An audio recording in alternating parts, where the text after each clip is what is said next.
अल्हम्दुलिल्लाहि रब्बिल आलमीन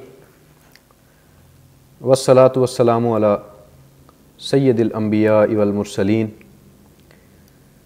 व अला आलिहि व अस्हाबिहि अजमाइन अम्मा बाद फ़ाऊज़ु बिल्लाहि मिनश शैतानिर रजीम बिस्मिल्लाहिर रहमानिर रहीम। मोहतरम मुसलमान भाइयों, जैसा कि आपके इल्म में है 5 फरवरी यूम यकजहती कश्मीर के हवाले से दिन मनाया जाता है, कश्मीर डे जिसे कहते हैं। इसी मौके की मुनासबत से मुझसे एक भाई ने गुजारिश की कि इस मसले पे कुछ गुफ्तगू की जाए, क्योंकि इस हवाले से बड़े प्रोग्रामात होते रहते हैं, उस पर बात होती रहती है, लेकिन इसका मुस्तकिल सलूशन क्या है, हल क्या है। तो मैंने मुनासिब समझा कि इस मौके पे इस टॉपिक के हवाले से लबकुशाई की जाए। मैं अल्लामा इकबाल रहमतुल्लाह अलैह से बड़ा मुतासिर हूँ। वो अपने एक शेर में पूरी बात, बहुत बड़ी हकीकत खोल के रख देते हैं। तो मैं उनके एक शेर से अपनी गुफ्तगू का आगाज़ करूँगा। इब्लीस की मजलिस शूरा एक बड़ी मशहूर नज़्म है जो उन्होंने लिखी है, जिसमें इब्लीस अपने मुख्तलिफ़ छोटे मोटे चेलों से मशावरत करता है कि आज दुनिया को किस निज़ाम से, कौन सा निज़ाम इब्लीस और उसके चेलों के लिए ख़तरे का बायस है। इस हवाले से वो सब उसके जो चेले हैं, मुख्तलिफ़ दुनिया के जो निज़ाम इस वक्त चल रहे हैं, उस पर अपनी अपनी राय का इज़हार करते हैं। और आखिर में इब्लीस अपना एक उनको फ़ैसला सुनाता है कि ज़ाहिर मशावरत के बाद आखिरी फ़ैसला तो बड़े सरदार का ही होता है। तो उस फ़ैसले में एक ये चंद अशआर हैं जिसमें से मैंने सिर्फ एक का इंतखाब किया है, क्योंकि ये आज के मेरे मौजू से मुताबिकत रखता है। तो इब्लीस कहता है कि आपने जितने मशवरे दिए हैं वो सारे अपनी जगह, लेकिन मेरा ख्याल ये है कि जो निज़ाम मुस्तफ़ा है, जो इस्लामी निज़ाम है, वो हमारे लिए ख़तरा है। बाकी जितने निज़ाम हैं उनसे हमें कोई ख़तरा लाक नहीं है, बल्कि वो तो हमारे अपने ही गढ़े हुए निज़ाम है।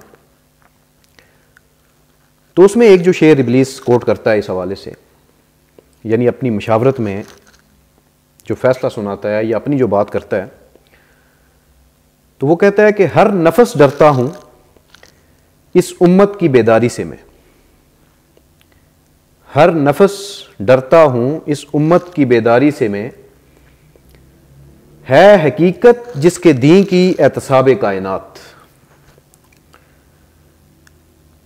बहुत तोला नहीं जा सकता इस शेर को, बहुत वज़न है इसमें कि ये एहतसाब कायनात करने वाला जो हमारा दीन है, ये कैसे एहतसाब कायनात करता है, यानी वो क्या कहना चाहता है। मैं आपके सामने एक आध वाक़या रखूंगा, क्योंकि मैं ज़्यादा टाइम नहीं लूँगा, मुख्तसर इस टॉपिक पे बात करनी थी मैंने। एहतसाब कायनात ये होता है कि पूरी दुनिया में इंसानियत पे कहीं पे भी अगर जुल्म हो रहा हो, तो उस जुल्म के खिलाफ उठना और उसको जोरे बाजू से कंट्रोल करना। एहतसाब या ऑडिट आप मतलब गुजारिशात से नहीं होता, या महज ये एक सोचने की बात नहीं है, सोचने की चीज़ नहीं है, ये करने का काम है। तो हमारा जो दीन है, दीन इस्लाम, जिसे हम दूसरे अल्फाज में निज़ाम मुस्तफ़ा कहते हैं, इसमें वो पोटेंशियल है कि ये दीन इस पूरी कायनात का ऑडिट करता है। एक वाक़या मैं आपके सामने रखूंगा ताकि ये एहतसाब कायनात वाली बात आपको समझ में आ जाए, फिर मैं आगे असल मौजू की तरफ बढ़ूंगा। स्पेन स्पेन का जो बादशाह था, एक क्रिश्चियन लड़की के साथ उसने ज्यादती कर दी, उसका रेप कर दिया। उस लड़की के वालिद ने मुसलमानों का जो हुक्मरान था उस वक्त का, खलीफा था, उसको खत लिख दिया। खत लिखा कि मेरी इस तरह बच्ची के साथ ज्यादती हुई है। तो मुसलमान ये कहते हैं कि हम अक़वाम आलम की इमामत करते हैं, हमारा दीन वो दीन है कि हम एहतसाब कायनात करते हैं, कहीं पे जुल्म हम नहीं होने देते। ये हमारा दीन हमसे तकाजा करता है अक़वाम आलम की इमामत का। तो उसने ख़त लिखा मुसलमानों को, मुसलमानों के सरबराह को। तो गालिबन मूसा बिन नुसैर ने तारिक बिन ज़ियाद को भेजा। अब तारिक बिन ज़ियाद ने, वो एक बड़ा मशहूर वाक़या है कि जो किश्तियां जलाकर स्पेन पे हमला किया था, किश्तियां जलाकर स्पेन पर हमला किया और पूरे का पूरा स्पेन फतह किया। हुआ क्या, एक ईसाई औरत के साथ ज्यादती, नाइंसाफी, उसका रेप हुआ। तो इस चीज को, जिसे हम अक़वाम आलम की इमामत कहते हैं, यह एहतसाब कायनात है कि भाई आप लोगों का जो भी मजहब है, जिस रस्म, जो तरीके आप इख्तियार करते हैं वर्शिप के, इबादत के, वो आप करें, आपको आज़ादी है।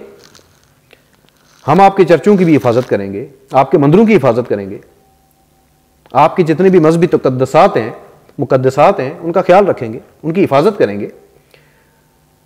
लेकिन किसी को बदमाशी का हक नहीं है, कोई किसी पे जुल्म नहीं करेगा, नाइंसाफी नहीं होगी।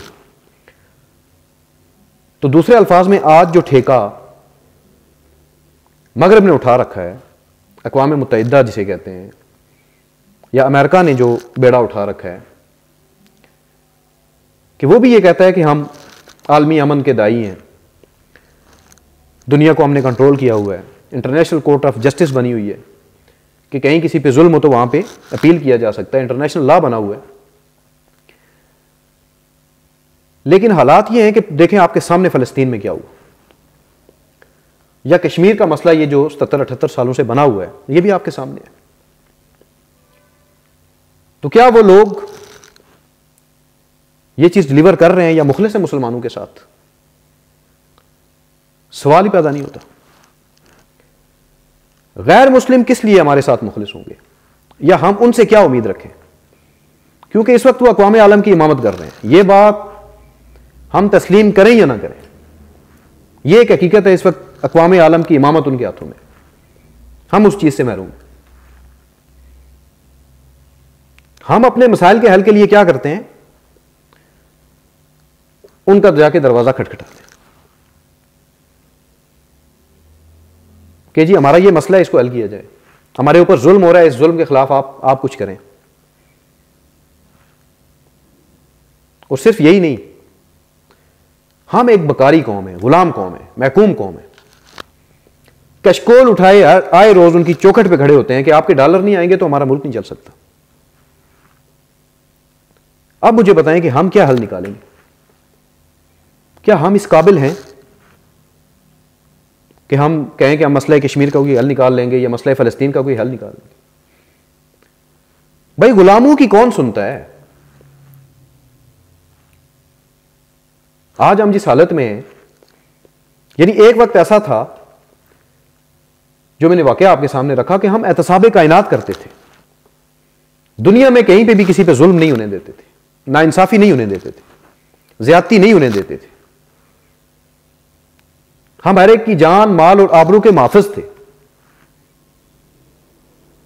लेकिन आज हमारी हालत क्या है? एक कश्मीर का मसला नहीं है, एक फ़लस्तीन का मसला नहीं है। हमारे साथ इराक में क्या हुआ, शाम में क्या हुआ, लिबिया में क्या हुआ, अफगानिस्तान में क्या हुआ, और क्या हो रहा है आज तक। हमारे बहुत से मसाइल हो गए, और इनके हल के लिए अगर हम अगियार की चौखट पे हाथ फैला के खड़े रहेंगे कि हमें इंसाफ दिलाया जाए, कब तक? वो क्यों हमें इंसाफ दिलाएंगे? वो इतने पारसा, जायद और मुत्तकी कहां से होंगे? जिन्होंने खुद ये मसाइल पैदा किए हैं, कि वो हमारे इन मसाइल को आके हल करेंगे, हमें इंसाफ दिलाएंगे, तो ये मसाइल का हल नहीं है। हमें दोस्ताने मोहतरम सबसे पहले तो ये सोचना होगा, ये देखना होगा कि ये मसाइल हमारे यहां पैदा कब हुए, क्यों हुए, इन मसाइल ने जन्म कब लिया। हमारा तो वो दीन था, वो निज़ाम था जो एहतसाब कायनात करता था, तो हम इतनी लाचारगी की पोजीशन में कैसे आ गए, बेबसी की पोजीशन में कैसे आ गए। तो दोस्ताने मोहतरम ये हमारे साथ तब हुआ जब हमने दो चीजें गंवा दी, दो चीजें हमने जाया कर दी। एक तो जो हमारे दरमियान वादत थी, मराकश से लेकर इंडोनेशिया तक हम 1 यूनिट थे, हमने वो चीज जाया कर दी। हमें जब इन नेशन स्टेट्स में तकसीम किया गया कि ये पाकिस्तान है, ये ईरान है, ये फ़लस्तीन है, ये दूसरे ममालिक अफगानिस्तान हो गया, इराक हो गया, लीबिया हो गया, तो ये नेशनलिज्म 100 साल पहले की पैदावार है। 1924 तक हम मराकश से लेकर इंडोनेशिया तक 1 यूनिट थे, और वो किस वजह से थे कि हमारा जो निज़ाम था, हमारा जो सियासी गलबा था वो बरकरार था। उसने हमें 1 यूनिट बना के रखा था, उसने हमें वादत की लड़ी में परो के रखा था। बकौल इकबाल, वहदत की हिफाजत नहीं बेकुव्वत बाजू, कुछ काम नहीं आती यहां अकले खुदादाद। यानी महज अकल की बुनियाद पे आप लोगों को वहदत की लड़ी में परो के नहीं रख सकते। उसके लिए सियासी गलबा चाहिए, कुव्वत चाहिए, कुव्वत नाफसा चाहिए। तो वो हमारे हाथ में थी, हमारा सियासी गलबा था, तो उसने मराकश से लेकर इंडोनेशिया तक हमको 1 यूनिट बना के रखा हुआ था। उसके बाद क्या हुआ? गंवा दी हमने असलाफ से जो मीरास पाई थी, सुरैया से जमीन पे हमको आसमाने दे मारा। हमें जो चीज विरासत में मिली थी, हमने तो उसके लिए कुर्बानियां नहीं दी। हमें एक बनी बनाई चीज मिल गई, हमसे पहले उन्हें कुर्बानियां दी इस निजाम के लिए। जो हमारा निजाम तख्त पे था, निजाम मुस्तफा, उसके लिए नबी करीम सल्लल्लाहु अलैहि वसल्लम से वो कुर्बानियां चली आ रही हैं। नबी करीम सल्लल्लाहु अलैहि वसल्लम ने इस निजाम के लिए कुर्बानियां दी, सहाबाए किराम ने कुर्बानियां दी, अहले बैत इज़ाम ने कुर्बानियां दी, ताबीन तबा ताबीन ने कुर्बानियां दी, औलियाए किराम ने कुर्बानियां दी, उसके बाद आने वाले तमाम मुसलमानों ने कुर्बानियां दी इस निजाम को बरकरार रखने के लिए। तभी तो ये 1300 साल चल गया। लेकिन हमने उनकी कुर्बानियों का पास नहीं रखा, क्योंकि जो चीज खुद मेहनत करके ना बनाई जाए उसको लोग ऐसे ही जाया कर देते। बाद में आने वाले ऐसे नाखलफ किस्म के जानिशीन होते हैं जो जिन्हें उस चीज की कदर कीमत का एहसास ही नहीं होता कि ये कितनी गैर मामूली चीज थी जो हमारे पास थी। आज लोग कहते हैं नहीं जी, सियासी गलबा तो कोई मान ही नहीं रखता। आपको कश्मीर में अपने हालात देख के समझ नहीं आ रही कि सियासी गलबा कितना मानी रखता है। फलस्तीन में अपने हालात देख के आपको समझ में नहीं आ रही कि सियासी गलबा कितना मानी रखता है। 100 साल पहले तक अपनी हालत को देखें, आप किस हालत में थे, और आज अपनी हालत को देखें कि हम किस हालत में। 100 साल पहले तक इसराइल की रियासत वजूद में नहीं आ सकी। कश्मीर में इस तरह मुसलमानों पर जुल्म नहीं हो सकता था। 100 साल पहले तक तो कहीं गैर मुस्लिमों पर भी इस तरह जुल्म नहीं हो सकता था। जिस हद तक हद्दुल वसा मुसलमानों ने कोशिश की कि इंसानियत को इंसाफ डिलीवर किया जाए, किसी के साथ जुल्म ना हो, ज्यादती ना हो, ना इंसाफी ना हो, यह उस सियासी गलबे और उस वादत की बदौलत था। आज हमने ये दोनों चीजें ही गंवा दी, दोनों चीजें हमने जाया कर दी। ना हमारा निजाम तख्त पे रहा और ना हमारे दरमियान वो वादत कायम रही। तो आज ना सिर्फ हमारा जो मुख्तलिफ नेशन स्टेट्स के, जो मुख्तलिफ रियासतों के मसाइल हैं, इन तमाम का हल ये नहीं है जो मसनूई किस्म के हल हम तलाश करने की कोशिश कर रहे हैं कि जी अक़वाम मुत्तहिदा का, यूनाइटेड नेशन का दरवाज़ा खटखटाया जाए, उनसे इंसाफ की भीख मांगी जाए। ये मुसलमान को तो जेब ही नहीं देता। ये हल नहीं है। हल बड़ा देर पा है, उसके लिए बड़ा वक्त चाहिए, लेकिन मुस्तकिल हल है। हल यह है कि हमें अपनी उस बुनियाद की तरफ वापस लौटना पड़ेगा। हमें अपने निजाम को वापस तख्त पे लाना होगा। हमें उस सियासी गलबे को वापस बहाल करना है। हमने अपने निजाम की तरफ लौटना है। आज हम इस हालत में इसलिए पहुंचे हैं कि यह जो निजाम है जमहूरियत, इसने हमें पहले तो 57 रियासतों में तकसीम किया, फिर इन 57 रियासतों के अंदर मजीद हम देखते हैं छोटी छोटी जमातों में हमें तकसीम कर दी। हमारी जो ताकत थी वो मुंतशिर हो गई, कुछ नेशनलिज्म की सूरत में और कुछ इस डेमोक्रेसी की सूरत में। तकसीम हो गए हमने अपनी ताकत जाहिल कर दी। और कुरान का यह फैसला था कि अगर तुम तकसीम हो गए तो तुम्हारी हवा उखड़ जाएगी और तुम बुज़दिल हो जाओगे। आज हमारे साथ वो हो चुका है। आज हमारी हवा उखड़ चुकी है। आज हम इस पोजीशन में नहीं है कि मसला फ़लस्तीन को हल कर सकें। आज हमारा निजाम तख्त पे नहीं है। आज हमारी वो मराकश से इंडोनेशिया तक 1 यूनिट नहीं है। आज निजाम मुस्तफा तख्त पे नहीं है कि कोई तारिक बिन ज़ियाद आए और किसी एक लड़की के साथ ज्यादती होने की वजह से पूरे का पूरा मुल्क फतह कर ले। ना हम में आज वो ईमानी गैरत है। जो कौम अपना निजाम छोड़ दे, अपने दीन से बेजार हो जाए, अपने दीन के उसूलों से बेजार हो जाए, उनको कोई अहमियत ही ना दे और मगरब से मुतासर हो जाए, मगरब से एक निजाम मुस्तार ले ले और उसी को अपना मसीहा करार दे दे, उस कौम से क्या तवक्को की जा सकती है कि वो मसला कश्मीर हल करेगी, वो मसला फ़लस्तीन हल करेगी? हरगिज़ नहीं। तो दोस्ताने मोहतरम, हमें उस सियासी गलबे को बहाल करना है और उसके लिए हमें फिर से वादत चाहिए। हमने उस निजाम मुस्तफा को वापस तख्त पे लाना है, उस दीन को तख्त पे लाना है जिसके बारे में अल्लामा ने फरमाया है हकीकत जिसके दीन की एहतसाब कायनात। उस दीन को वापस तख्त पे लाना है हमें, और वो उस वक्त तक मुमकिन नहीं है जब तक हम मुतअद्दिद ग्रोह में, मुतअद्दिद पार्टियों में तकसीम है। कल देखिएगा 5 फरवरी है, आप देखेंगे बहुत सी पाकिस्तान में भी लोग इकट्ठे होंगे, जमातें इकट्ठी होंगी, मसला कश्मीर, उसके हल पे बात करेंगे। भाई आप लोगों का अपना एक बहुत बड़ा मसला है। आप खुद गुलाम हैं, पहले खुद अपनी कोई इस गुलामी से निकलने का सबब पैदा करें।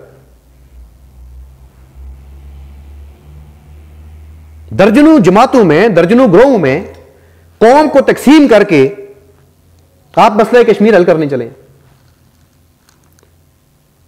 सबसे पहले तो खुद एक हो जाओ, इकट्ठे हो जाओ, अपने निजाम को तख्त पे लाने के लिए इकट्ठे हो जाओ, वादत इख्तियार करो, एक यूनिट बन जाओ, अपने दीन को तख्त पे लेके आओ, सारे मसले हल हो जाएंगे।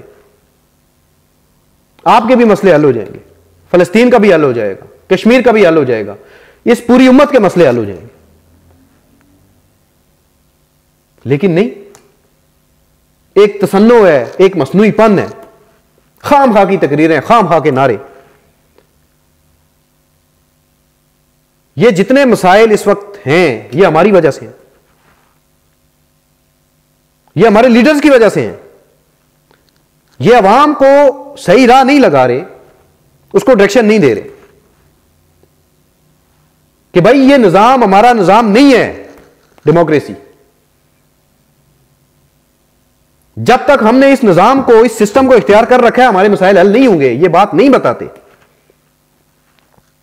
हमें इस निजाम को छोड़ना है, अपने निजाम को तख्त पे लाना है, अपने दीन को तख्त पे लाना है, निजाम मुस्तफा को तख्त पे लाना है। और उसके लिए हम सबको एक होना है। ये मुख्तलिफ लीडर्स इकट्ठे हो जाते हैं, वक्ती तौर पे तकरीरें कर जाते हैं, इनसे कोई पूछने वाला नहीं कि भाई आप सब लोग इकट्ठे क्यों नहीं हो रहे,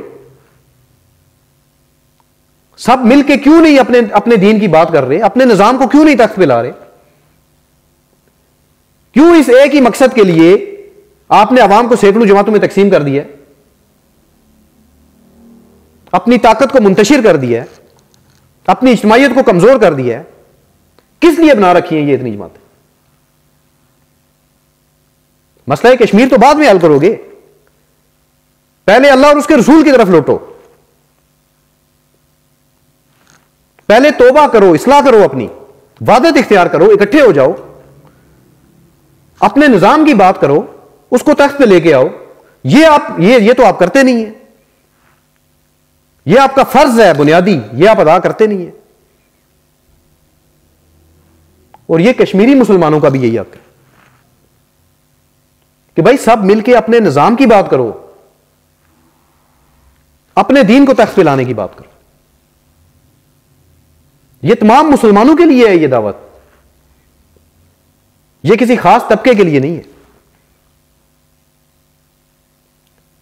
तो दोस्ताने मोहतरम, इन तमाम मसाइल की वजह मैंने आपके सामने रखी कि ये तमाम मसाइल 1300 साल में पैदा नहीं हुए, गुज़श्ता 100 सालों में पैदा हुए।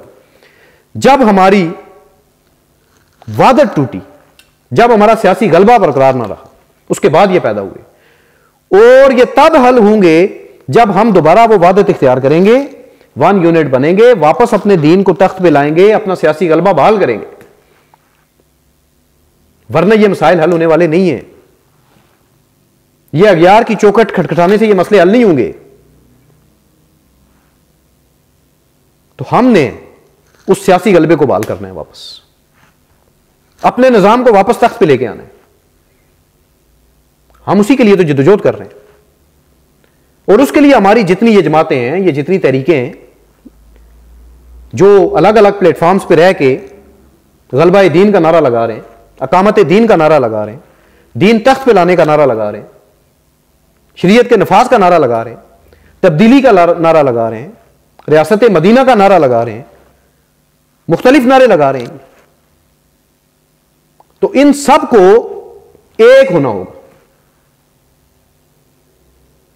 एक ही मकसद और एक ही मनज रखने वाले लोग सैकड़ों ग्रोह में तकसीम हो चुके हैं। तो इन सब को सबसे पहले एक होना होगा। यह इस्लाम की बुनियादी तालीम है। हमें इसकी तरफ बहर तौर लौटना होगा।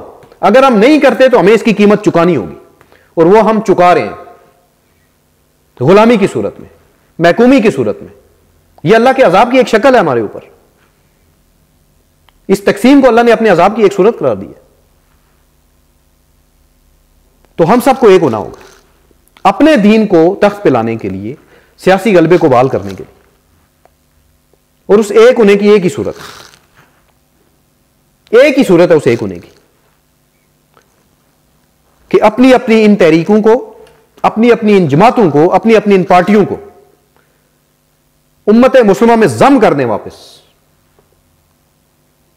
भाई हम सब मुसलमान हैं, हमारी एक ही इज्तिमाइयत है, उम्मत मुस्लिमा, जिस पे हम सबका इत्तेफाक है। 1400 सालों से मुसलमानों का इत्तेफाक है। तो आए वापस उस उम्मत मुस्लिमा में अपनी अपनी इन जमातों को जम कर दे, क्योंकि इनकी ना जरूरत थी ना कोई इनका जवाज है। बड़ा नुकसान हो रहा है दीन को। ठीक है, आपने खुलूस नीयत से बनाई होंगी, नेक मकसद के लिए बनाई होंगी, उस सियासी गलबे को बहाल करने के लिए बनाई होंगी, गलबा दीन के लिए बनाई होंगी, अकामत दीन के लिए बनाई होंगी। लेकिन आपके खुलूस का हमने क्या करना है जब हमें नुकसान हो रहा है, हमारे दीन को नुकसान हो रहा है, मुसलमानों को नुकसान हो रहा है। और अगर मुखलिस हैं तो आपको इन तहरीकों को, इन जमातों को उम्मत मुस्लिमा में वापस जम करते हुए तकलीफ नहीं होनी चाहिए। मुसलमानों की वादत को बहाल करते हुए आपको तकलीफ नहीं होनी चाहिए। अपने दीन को तख्त पे लाते हुए आपको तकलीफ नहीं होनी चाहिए। और हम यही तो बात कर रहे हैं आपसे कि आए सब मिलके एक वादत बन के, उम्मत मुस्लिमा बन के अपने दीन को, अपने निजाम को तख्त पे लाएं। अब उसको तख्त पे लाने का लाया अमल क्या होगा, ये हम बात करते रहते हैं, इस हवाले से मुतअद्दिद मर्तबा करते रहते हैं और करते भी रहेंगे। लेकिन एक बात अपने पल्ले बांध लें, ज़हन नशीन कर लें कि बैलेट या बुलेट से यह मसला हल नहीं होगा।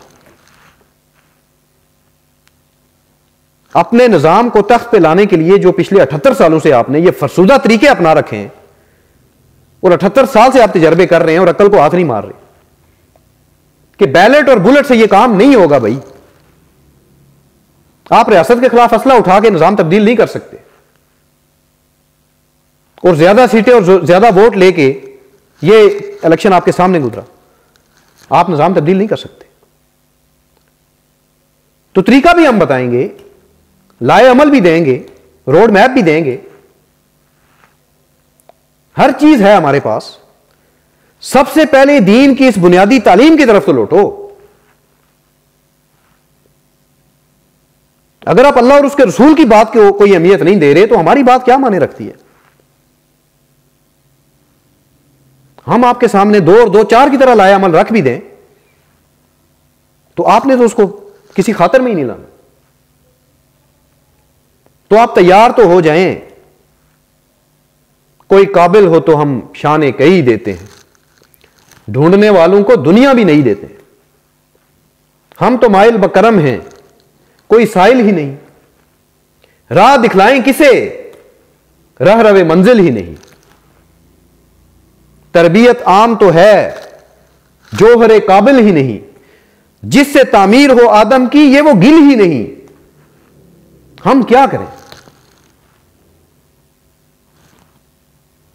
जो अल्लाह और उसके रसूल की तरफ ना लौटना चाहें वो हमारी बात को क्या अहमियत देंगे।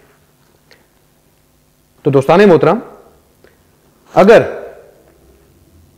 जहां पे भी मुसलमानों पे जुल्म हो रहा है, आपको उनका वो दर्द फील हो रहा है, महसूस करते हैं आप इसको, आपके अंदर वाकईतन ईमान की रमक मौजूद है, आप उनके दुख दर्द में शरीक हैं, आप वाकईतन उनके मसाइल हल करना चाहते हैं, तो सबसे पहले अपनी इन सब जमातों को खत्म करें, इन सब को वापस उम्मत मुस्लिमा में जम करें, एक वादत बने और सब मिलकर अपने दीन को तख्त पे लेके,